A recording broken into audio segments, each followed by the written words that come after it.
आज हम पढ़ेंगे कक्षा 10 हिंदी कोर्स बी की पाठ्यपुस्तक स्पर्श भाग 2 से कविता आत्मत्राण के एमसीक्यू। और कक्षा 10 हिंदी कोर्स बी के संपूर्ण पाठ्यक्रम के नोट्स प्राप्त करने के लिए आप मेरी वेबसाइट पर विजिट कर सकते हैं। वेबसाइट है www.madhukalash.in। प्रश्न 1, आत्मत्राण कविता किसके द्वारा लिखी गई है? क रविंद्रनाथ ठाकुर, ख सुमित्रानंदन पंत, ग कैफी आजमी, घ कोई नहीं। और इसका सही उत्तर है क रविंद्रनाथ ठाकुर। स्टूडेंट्स ध्यान दें कि रविंद्रनाथ ठाकुर और रविंद्रनाथ टैगोर एक ही व्यक्ति के नाम हैं। प्रश्न 2, ये कविता मूल रूप से किस भाषा में लिखी गई थी? क उर्दू में, ख फारसी, ग बांग्ला भाषा में, घ उर्दू फारसी में। और इसका सही उत्तर है ग बांग्ला भाषा में। प्रश्न 3, कवि क्या प्रार्थना नहीं कर रहा है? यहाँ विद्यार्थी ध्यान दें कि प्रश्न पूछा गया है कवि क्या प्रार्थना नहीं कर रहा है। क कृपा करने की, ख सुख देने की, ग विपदाओं से बचाने की, घ तीनों सही हैं। और इसका सही उत्तर है घ तीनों सही हैं।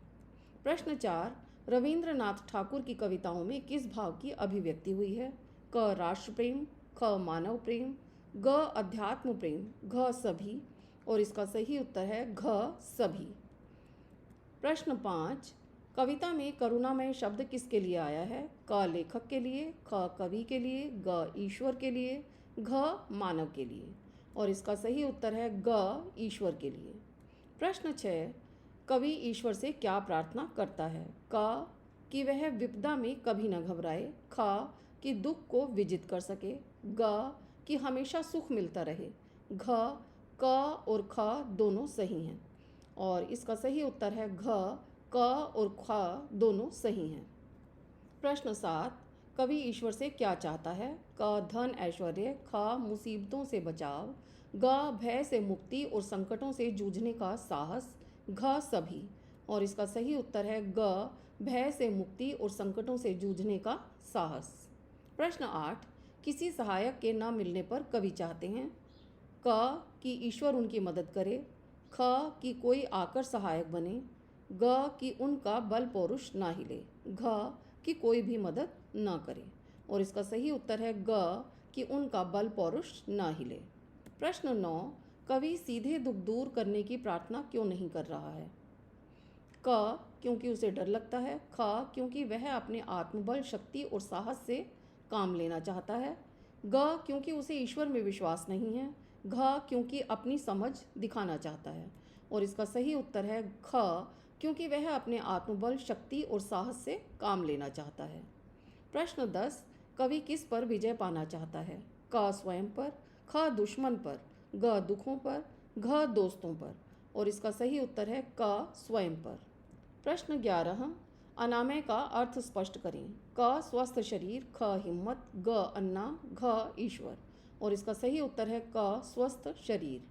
प्रश्न 12, कवि ने किसके न हिलने की प्रार्थना की है? क हिमालय के, ख चांद, ग तारों के, घ आत्मिक बल के।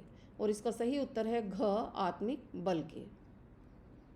प्रश्न 13, कवि किससे हार नहीं मानना चाहता? क परिवार से, ख ईश्वर से, ग दोस्तों से, घ मन से। और इसका सही उत्तर है घ मन से। प्रश्न 14, कवि संकटों का सामना किसकी मदद से करना चाहता है? क ईश्वर की कृपा से, ख दोस्तों की मदद से, ग स्वयं अपनी मदद से, घ किसी की मदद से नहीं। और इसका सही उत्तर है ग स्वयं अपनी मदद से। प्रश्न 15, मेरा त्राण करो का आशय स्पष्ट करें। क आश्रय देना, ख बचाव करना, ग उद्धार करना, घ तीनों सही हैं। और इसका सही उत्तर है ख बचाव करना। प्रश्न 16, कवि किसे वहन करना चाहता है? क सुखों को, ख तानों को, ग रिश्तेदारों को, घ दुखों को। और इसका सही उत्तर है घ दुखों को।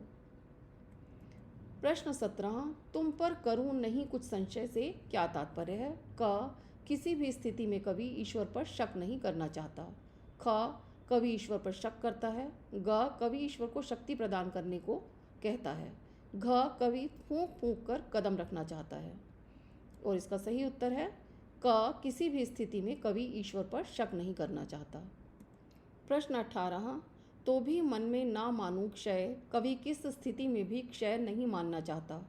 क दुख पड़ने पर भी, ख कार्य व्यापार में हानि होने पर भी, ग धोखा मिलने पर भी, घ सभी सही हैं। और इसका सही उत्तर है घ सभी सही हैं। प्रश्न 19, आत्मत्राण शीर्षक की क्या सार्थकता है। क आत्मबल प्रदान करता है। ख यह कविता के मूल भाव अर्थात अपनी रक्षा स्वयं को स्पष्ट करता है। ग विश्वास न डगमगाने की प्रार्थना, घ कोई नहीं। और इसका सही उत्तर है ख यह कविता के मूल भाव को स्पष्ट करता है और कविता का मूल भाव है अपनी रक्षा स्वयं करना। प्रश्न 20, अपनी इच्छाओं की पूर्ति के लिए प्रार्थना के अलावा हम और क्या करते हैं।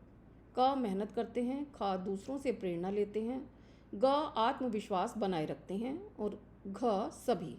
इसका सही उत्तर है घ सभी। प्रश्न 21, कवि किसका मुख पहचानना चाहता है। क मित्र का, ख ईश्वर का, ग माता पिता का, घ सुख दुख का। और इसका सही उत्तर है ख ईश्वर का। प्रश्न 22, कवि किस भार को कम न करने की बात कर रहा है।